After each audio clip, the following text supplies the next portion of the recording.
Bonjour à tous et à toutes, je suis Nathalie Farrugia, bienvenue sur la chaîne de podcast de Copenteam. Copenteam, la plateforme qui performe le collectif en entreprise. Dans ce premier épisode, je m'attarde sur les valeurs de l'entreprise, de nos valeurs en tant qu'individus et de notre mission de vie ou Ikigai. Ainsi, quand on vient de finir ses études, on rejoint sa première entreprise plein d'espoir et de rêves. On souhaite s'investir, donner du sens à ses actions, réussir. Pendant les premières années de ma carrière professionnelle, je n'ai pas échappé à cette vision. Moi aussi, à travers les différents postes et entreprises que j'ai connus, je voulais atteindre le sommet. Seulement, cela ne s'est pas exactement passé comme cela. Je pourrais même dire que j'ai vite déchanté. Surcharge de travail, j'étais en cabinet d'expertise comptable, je me suis retrouvée à gérer en moyenne 40 petites entreprises sur la partie comptable, sociale, fiscale. Se rajoutaient quelques missions d'audit. J'étais seule, alors qu'il fallait être un minimum de 3 personnes pour assurer cette fonction. Et en plus, en ramenant au temps passé, nous étions rémunérés au minimum. Le court terme est souvent privilégié au long terme, toujours des urgences à traiter. D'où bien souvent l'impression de ne plus comprendre pourquoi on fait les choses. C'est malheureusement encore aujourd'hui l'histoire banale de beaucoup d'entreprises et de certains corps de métier qui fonctionnent à flux tendu ou dans l'urgence avec peu de moyens. Derrière tout ça, lorsqu'on l'en a dépassé la tendance à se culpabiliser et que l'on comprend que notre environnement a sa part de responsabilité, ce sont les mêmes questions qui reviennent. Pourquoi de tels dysfonctionnements ?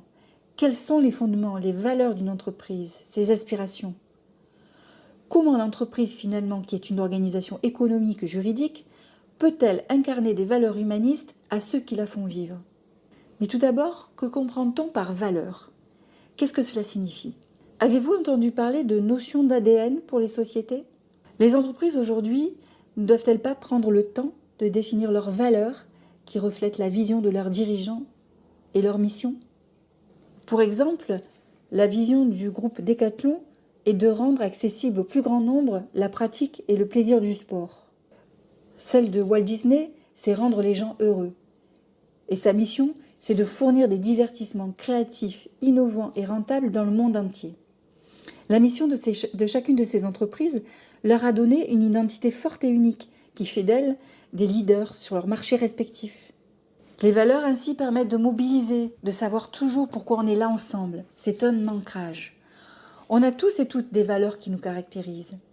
Pour ma part, mes valeurs fortes à dimension identitaire sont le respect, l'honnêteté, l'altruisme. Et mes valeurs plus à dimension marketing, ce serait le durable et l'efficience. L'efficience, c'est allier l'efficacité et la compétence. Toutes ces valeurs me poussent à l'action et sont source de motivation. Voilà pourquoi il est important de prendre le temps de réfléchir à sa mission, son Ikigai, terme que l'on entend beaucoup aujourd'hui. Donc qu'est-ce que c'est l'Ikigai ?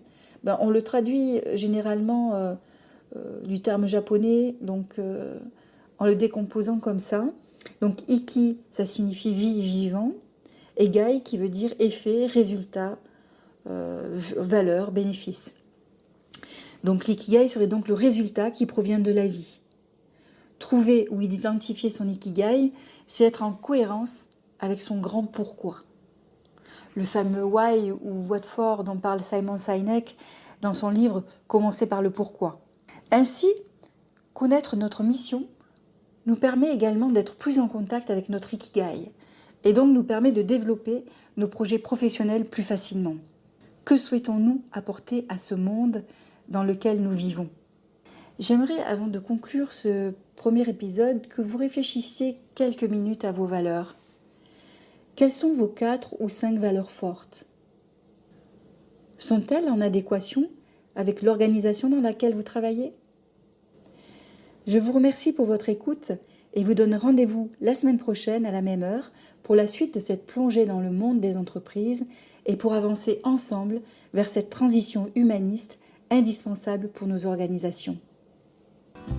Tous les mardis, nous sortons un nouvel épisode. Pensez à vous abonner à la chaîne et suivez-nous sur tous nos réseaux sociaux. Si le concept vous intéresse, contactez-nous sur partenaires@copenteam.fr. Prenez soin de vous et à bientôt.